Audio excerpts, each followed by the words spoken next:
If you got rejected to a master's or PhD program at a top UK university like Oxford or Cambridge and you thought it was because of your grades, I'm here to tell you it almost certainly wasn't. Now, hearing that, you might say, whoa, Claire, that's a really bold claim. How could you know that? You've not even looked at my CV. At the same time as I got accepted to a DPhil in clinical neurosciences at Oxford with a fully funded Clarendon scholarship, I also got rejected to the Medical Research Council Doctoral Training Partnership Program at Oxford. At the same time I won an MRC DTP offer from Cambridge, I got rejected to their MRes plus PhD program in stem cell biology. I was the same person with the same bachelor's degree grades with a completely different result. And that is what we're going to be diving into in this episode, is what exactly is it that might have gotten rejected that's not your grades. Hello and welcome back to the Open Secret podcast, where we are discussing how people really get into top master's and PhD programs at UK universities like Oxford and Cambridge.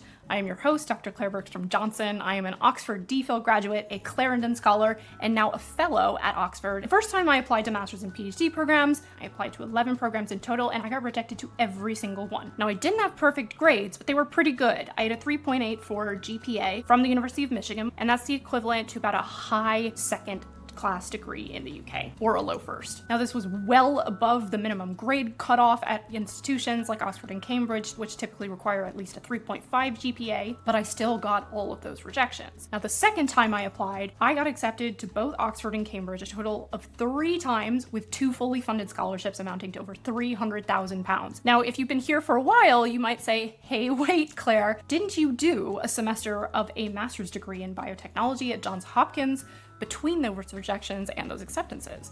My answer to that would be yes. I did study for a master's degree for 1 semester part-time while I was working full-time in biotech, but I never completed the degree. I did get A's in both of those courses. However, when I then had those Johns Hopkins grades, I applied for PhD programs again, and I got those acceptances to Oxford and Cambridge. I also got rejected to the Medical Research Council Doctoral Training Partnership Program at Oxford. So in this case, even when I applied that second time, and I was the exact same person between these applications, I had completely different results. And when I go back and I look at those applications, it really comes down to application approach. Now, still, I might hear you. You might be saying, okay, Claire, that's well and good. That's what happened to you. But what about other people?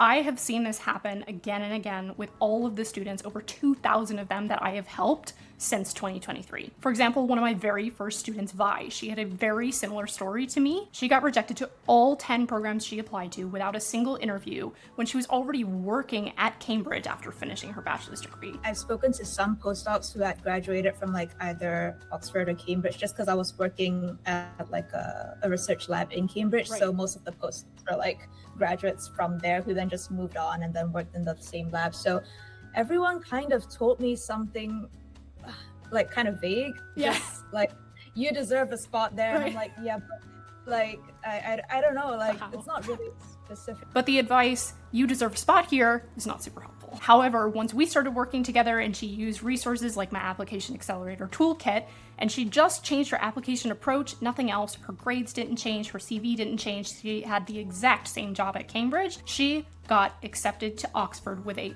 fully funded scholarship for 4 years. And she won that funding offer at the same time as she got her acceptance, which is extremely rare. I think it was literally like the end of a work day. And then I was just like checking my personal email, and then I saw it, and I was just like, I couldn't see past like the first few words. So I was like really nervous to open it, and I clicked it and it was like, congratulations. And I was like, yes.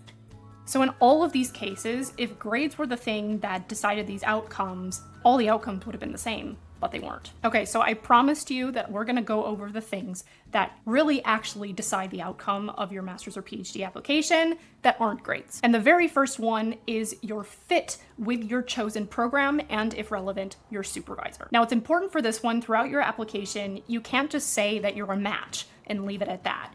You don't assert it, you need to argue it, which means that you provide evidence and context, especially in something like your personal statement. For example, the first time that I applied to schools where I was interested in a lot of different things. However, I didn't tell them specifically what one project or one group I would like to work in once I was there. In fact, I didn't name a single supervisor in my personal statement when I applied to MIT because I thought that looking more versatile would make it more likely that they could slot me in somewhere. Basically, I said, Throw me in, coach. Throw me in anywhere. Just please, please, please, please, please accept me. And as you can imagine, this gave off massive, desperate energy. Now, the second time I applied, especially to UK universities, I made the specific case for why a specific group. So for example, the group that I ended up joining at Oxford, I could talk about how I not only had my degree in neuroscience, but I also had worked for multiple years with induced pluripotent stem cells, which is something that the group specialized in at that time and was publishing on. Plus, of course, my personal interest in inflammatory neuropathies, which is exactly what that group was researching. Interest is not necessarily enough, but it definitely helps build the picture, especially if you haven't been doing research in that specific area before. Now, I know some of you listening to this or watching this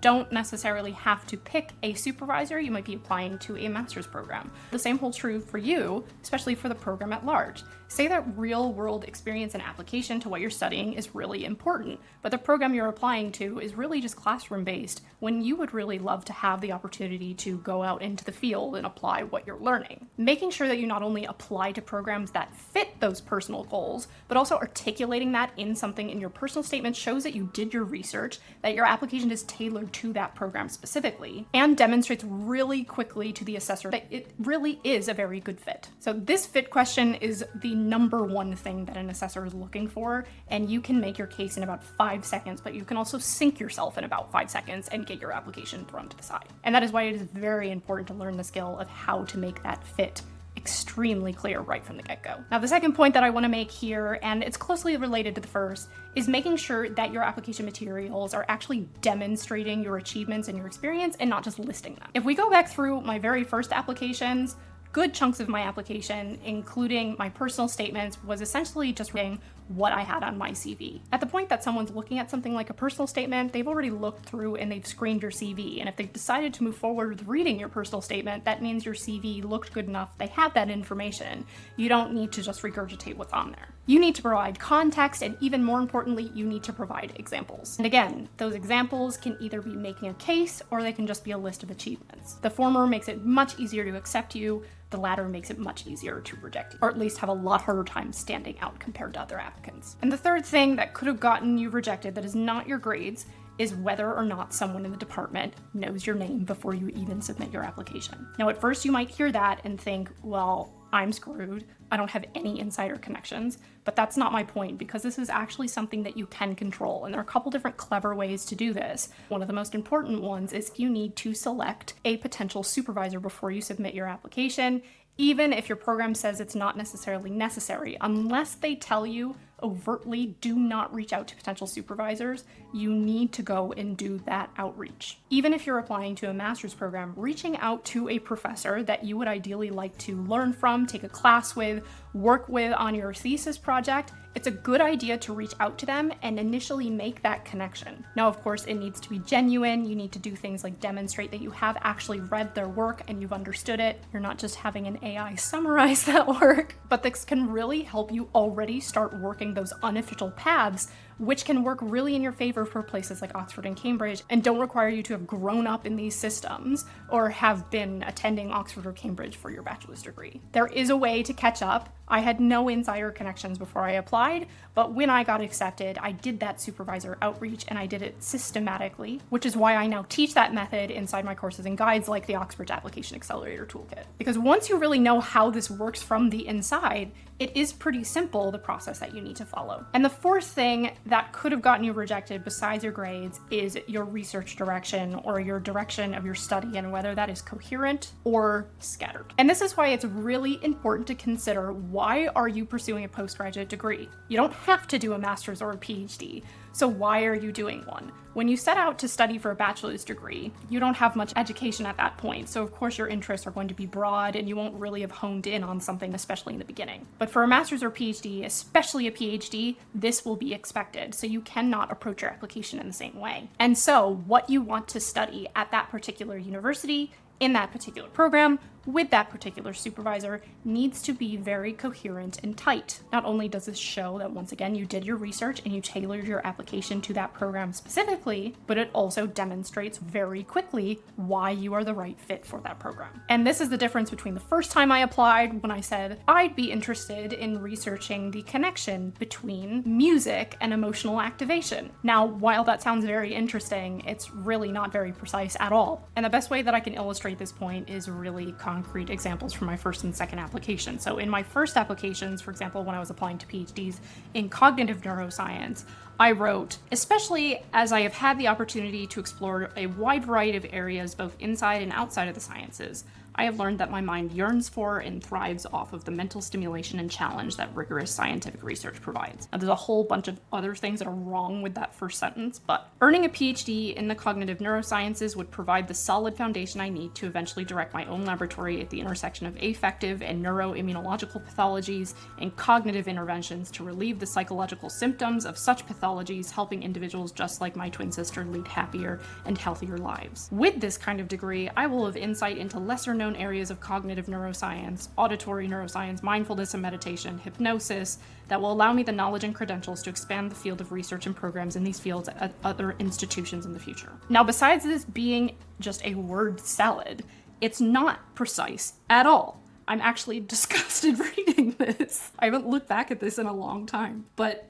affective and neuroimmunological pathologies and cognitive interventions. There's nothing about hypotheses, specific research questions. Even for a master's degree application, this wouldn't be good because I'm not identifying any potential courses I would like to take, what I'd like that master's degree to help me do. Now contrast this with my second application round, and I'm going to read the career goals excerpt from my Cambridge application for the MRC DTP, which I got accepted to, and that's a fully funded program. Since my twin sister was diagnosed with chronic inflammatory demyelinating polyradicular neuropathy when we were 7 years old, I've held a keen interest in neuro. A PhD from the MRC DTP program at the University of Cambridge is a critical next step toward achieving my career goal of advancing disease-modifying therapeutics for disorders like CIDP. To achieve this goal, I aspire to become a faculty member at a research university, directing a laboratory and teaching future scientists. In this role, I desire first to utilize knowledge of the underlying immunology to develop reliable in vitro models of CIDP and similar inflammatory neuropathies using patient-derived autoantibodies and stem cells. I will then use these models to investigate novel regenerative mechanisms to restore loss of function. See how different that is? It is hyper-specific with an idea. And it also, by the way, was a good approach because inflammatory neuropathies is actually not something that Cambridge specializes at the moment within their clinical neurosciences department, which is another good way, just as an aside, that you can get a proposed project like this because it fills a gap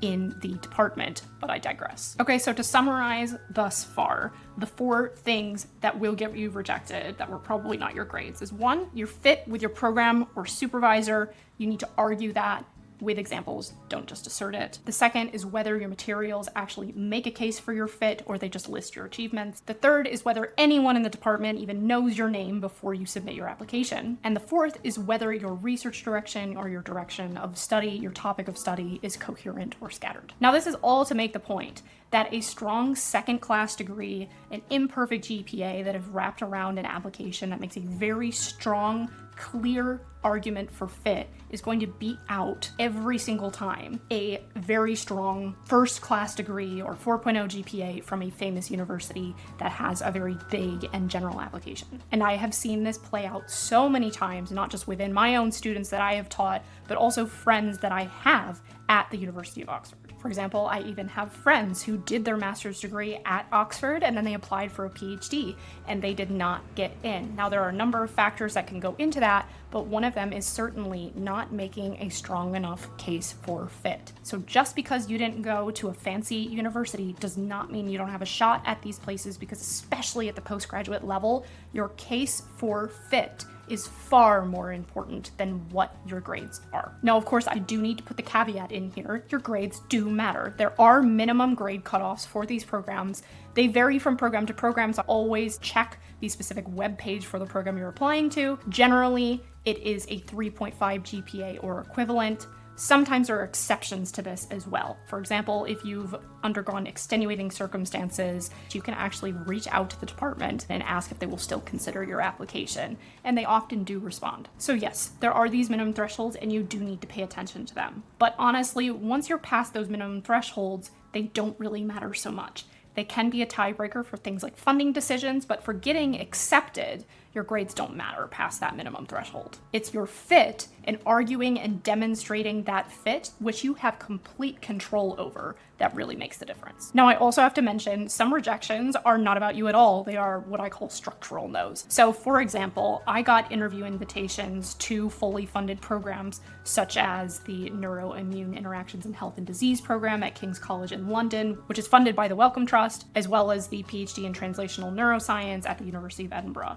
So I was interviewed for both of these programs. I was waitlisted and then ultimately rejected simply because these were programs, since they were fully funded, they were capped the number of international student places. Sometimes that can happen for automatically fully funded programs like this. Plenty of other fully funded scholarships do not impose caps like that, by the way, so don't let this make you think that it is harder to get funded just because you're an international student, because that is a common misconception, but I can tell you largely it is not true. But anyways, these programs only ended up having 2 or 3 spots for international students out of about 12 to 15 people interviewed, so there was just not a spot for me simply because I was an international student. So this is a structural no, but it can really stop people from applying simply because the structures are in place. But of course, you can't find out if you don't try. And if nothing else, having those interview experiences really strengthened me for interviews that I ultimately did get accepted to, for example, my 2 Cambridge interviews and my interview at Oxford. Now, I did get a 3rd Cambridge interview, which I tanked, and I did deserve that rejection, but we can talk about that another day. One of the things that really stuck out to me that I didn't fully appreciate until I actually came to Oxford was what a difference being in the rooms of places like Oxford and Cambridge do for the impact you can have on the world. These places give you the rooms to be surrounded by other people who are going to go make an impact in the world, and that is one of the best ways to accelerate that impact that you want to make. All right, that is enough inspiration for now. Okay, so what I want to close with is grades are not the entire picture. If all that determined your application outcome was grades, there's nothing you could do right now that would matter, but that is not the case at all. And that is why I have actually created a resource called the Oxbridge Postgraduate Roadmap, which is where I put together 7 key factors that I have found across all of the accepted master's and PhD applications that I have seen over the years. In this roadmap, you score yourself on these 7 factors, and in an hour or less, you know exactly where you stand on a score of 35. And then I also outline for you exactly which pathway of 3 is yours to start building your application, exactly what to start doing to fill in any gaps, because each of these factors is actually completely within your control and not focusing on something that might already be in your past, like your bachelor's degree grades, because you have way more control over the outcome of your application than it might feel like right now. And that is exactly what I teach you in things like the roadmap. So if you would like to check that out, you can click the link down below this video if you're watching on YouTube, or look at the link in the show notes if you're listening to the podcast, and get on your way to scoring yourself and finding exactly where you stand compared to previously accepted applicants, so that doesn't have to be an outstanding question for you when you apply. So that is all I have today for you from the Open Secret Podcast. If at any point this episode really resonates with you, I would really appreciate if you could give this a like and a subscribe if you're on YouTube, and if you could rate the podcast if you're listening to it, whether that's on Spotify, Apple Podcasts, or something else. I would really appreciate it. Ideally 5 stars. That will help other people find the podcast too, and help deliver on my mission of making elite postgraduate admissions advice more accessible to everyone. I will be putting out videos weekly for you, teaching you how to get accepted to Oxford and Cambridge and other top UK universities for masters and PhDs. I will see you in the next video.